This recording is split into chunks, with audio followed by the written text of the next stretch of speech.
How to deal with anxiety and depression. Anxiety and depression are on the rise globally. In 2018, almost 50,000 Americans lost their lives to suicide, an increase of 14% since 2000, and on average, over 10 million adults reported having serious thoughts of suicide in the year prior. One may expect the older generations to bear the worst of the brunt, but research has found that compared to all adults, young adults are more likely to report substance abuse, 25% versus 13%, and suicidal thoughts, 26% versus 11%. During the pandemic, about 4 in 10 adults in the US reported symptoms of anxiety or depression, up from 1 in 10 adults a year before the pandemic. Many adults reported negative impacts on their well-being, such as difficulty in sleeping or eating, an increase in alcohol consumption or substance abuse. My therapist once told me, anxiety, depression, and ADD are all riding in the same car. It is my job to determine which one is in the driver's seat and treat you accordingly. Anxiety and depression are two of the most common mental health conditions and are easily confused. While there is some overlap in symptoms, and they do often occur simultaneously, anxiety and depression are actually very different types of disorders. Nearly half of all people diagnosed with depression are also diagnosed with an anxiety disorder.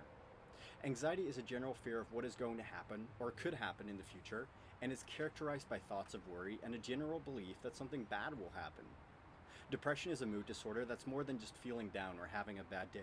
It causes overwhelming feelings of sadness and occasionally thoughts of suicide. These feelings are persistent and interfere with daily functioning, resulting in feelings of hopelessness and worthlessness. No, I take the word disorder to mean that the world does not know how to accommodate us. There are many things wrong with the world we live in, and there's absolutely nothing wrong with you.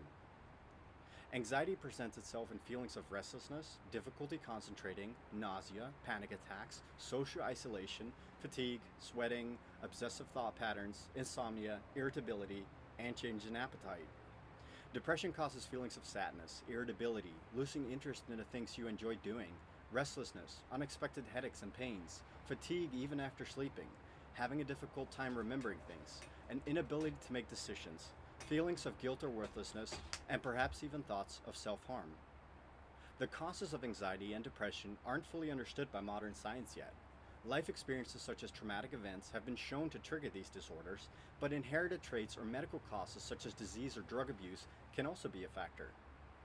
Those who experience trauma or witness traumatic events are at higher risk of developing anxiety and depression disorders. It is important to remember the key to trauma isn't the severity of the event, but our perception of our ability to cope with it. Therefore, something that seems minor to one may significantly impact the quality of life of another. There's no comparison. Pain is pain.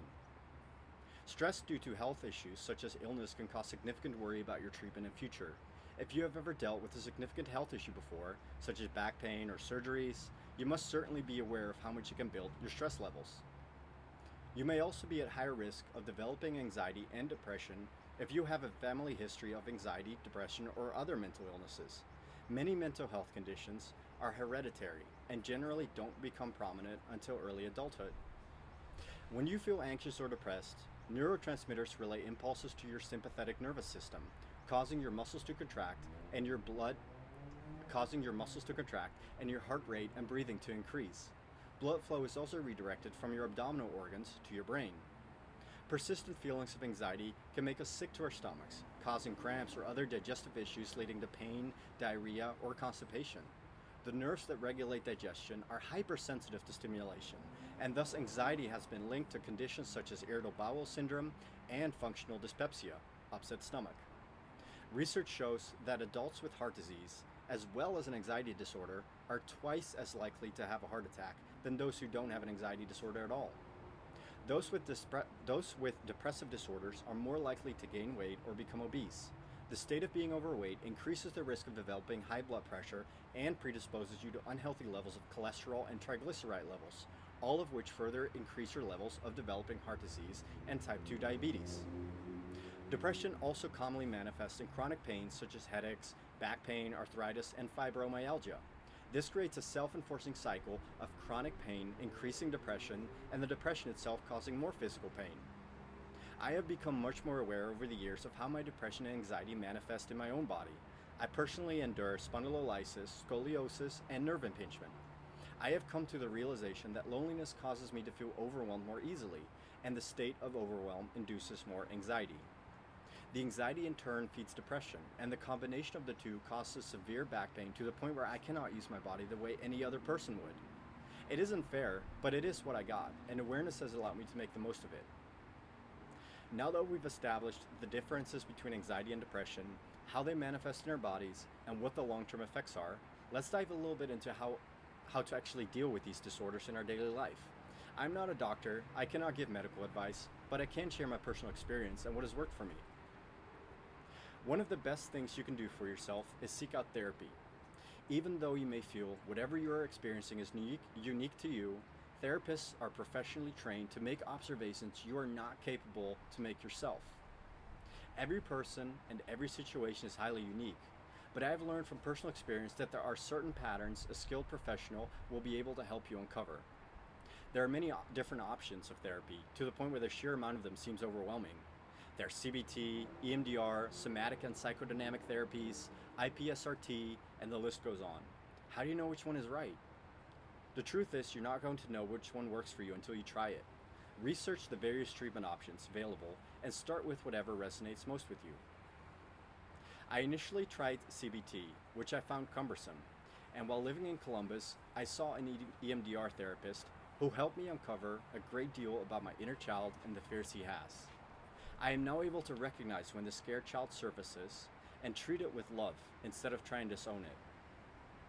When it comes to medication, there are multiple options for treating anxiety and depression. The ones most of us are familiar with are SSRIs, which increase the availability of serotonin in the body, such as Zoloft and Lexapro. SSRIs need to be taken for 2 to 4 weeks before the benefit is felt and should always be under the supervision of a medical professional.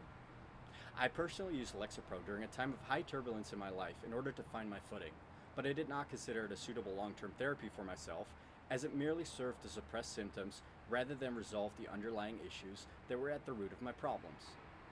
There are also other options, such as tricyclics and benzodiazepines, such as Xanax. I don't have any experience with these types of medication, but if you feel like nothing has worked so far, you may consider talking to a psychiatrist to learn more about your options. The foods we consume will one day make up the cells of our body. Therefore, we must be very considerate of what we put in our mouths. Some foods will exacerbate mental health conditions, how could they not? And others will give your body what it needs to be healthy. Eat some protein for breakfast. Doing so will help you keep satiated for longer and helps keep your blood sugar steady throughout the start of the day. Stability equals less overwhelm, and less overwhelm equals better mental health. Avoid simple carbohydrates such as sugary foods and drinks, which only serve to destabilize your energy levels, and eat complex carbs such as whole grains, which have been shown to increase serotonin naturally. Drink about 1 gallon of water a day, as even mild dehydration has been shown to affect your mood. An easy way to do this is by buying a large bottle, filling it up in the morning, and making sure you finish it by the time you go to bed. Limit or avoid alcohol, as the immediate effect of alcohol may be calming, but it truly wreaks havoc on your body.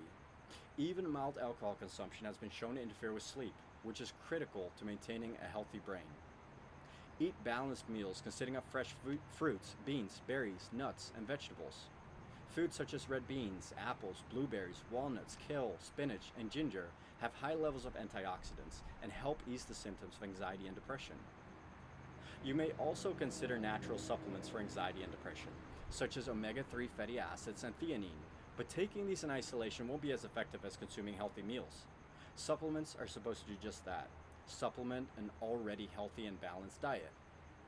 After spending thousands and thousands of dollars on courses, books, retreats, treatments, and various other resources over the years, I have picked up a few habits that help me reduce anxiety and depression in my own life. Some may be a benefit to you, some may not. Once again, you simply have to try things and see how they work for you. Studies have shown that people who do yoga regularly have increased activity in the cerebral cortex and hippocampus, areas associated with information processing, learning, and memory. Yoga helps you form new connections in your brain, resulting in improved cognitive skills, and helps you release pent-up feelings of frustration by moving your body. Journaling can relieve stress by helping you work through anxious and sad feelings. Oftentimes, we don't understand why we feel a certain way, and that only tends to aggravate those feelings. Journaling is a way to gain awareness about how your thoughts and emotions relate, similar to therapies such as CBT. And awareness gives you the ability to cope better. Practice good sleep hygiene by establishing a healthy sleep routine and prioritizing restful sleep on a daily basis. Poor sleep has a strong effect on mood, partially because the neurotransmitters needed to support a healthy mood are replenished during sleep. Restorative sleep allows you to maintain a balanced brain, which in turn alleviates anxiety and depression.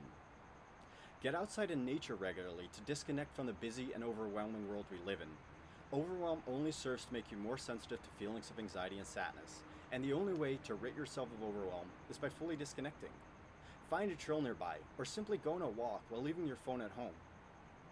If you believe this information can benefit anyone you know, please don't hesitate to share this blog post.